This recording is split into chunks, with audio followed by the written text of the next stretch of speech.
ലക്ഷ്മി ചേച്ചി ലൈക്ക് ഒരു ഇന്റർവ്യൂല് പറയാൻ കേട്ടിട്ടുണ്ട്, ഈസ് എ സിംഗിൾ പാരന്റ്. പപ്പയില്ല, അമ്മ തന്നെയാണ് വളർത്തിയത്. അപ്പം എന്റെ മോൾ അത് അനുഭവിക്കരുത്, ഒരു അപ്പന്റെ സ്നേഹം ഇല്ലാണ്ട് വളരരുത്.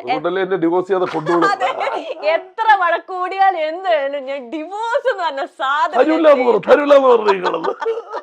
ഞാൻ വിട്ടു പോവില്ല. അത് ഓർത്ത് സന്തോഷിക്കുകയും വേണ്ട.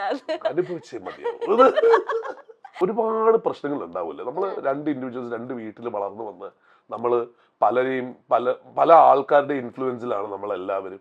ഇതിനൊക്കെ മുകളില് ഇഷ്ടമുണ്ടെങ്കിൽ, അതായത് ഇതൊരു ഹെയ്റ്റ് ആയിട്ട് മാറിക്കഴിഞ്ഞാൽ പിന്നെ വലിയ പ്രയാസമാണ്. എന്ന് വെച്ചാൽ നമ്മൾ അങ്ങോട്ടും ഇങ്ങോട്ടും ഡിറ്റസ്റ്റ് ചെയ്ത് തുടങ്ങി കഴിഞ്ഞാൽ പിന്നെ എനിക്ക് തോന്നുന്നതെന്ന് പറഞ്ഞാൽ പിന്നെ നമ്മൾ ഒരുമിച്ച് പോകുന്നത് രണ്ടു കൂട്ടരോടും ചെയ്യുന്നത് മോശമാണ്.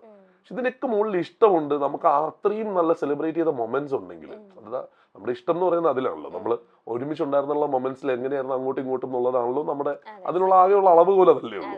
അപ്പൊ ആ സമയത്തുള്ള ഇഷ്ടങ്ങൾ ഇപ്പോഴും ഉണ്ട്, അല്ലെങ്കിൽ ആ അളവ് പോലെയുള്ള വ്യത്യാസം വരാം, പക്ഷെ ആ മൊമെന്റ്സ് നമ്മളെ ഇപ്പോഴും സന്തോഷിപ്പിക്കുന്നുണ്ടെങ്കിൽ definitely I think we can take it forward.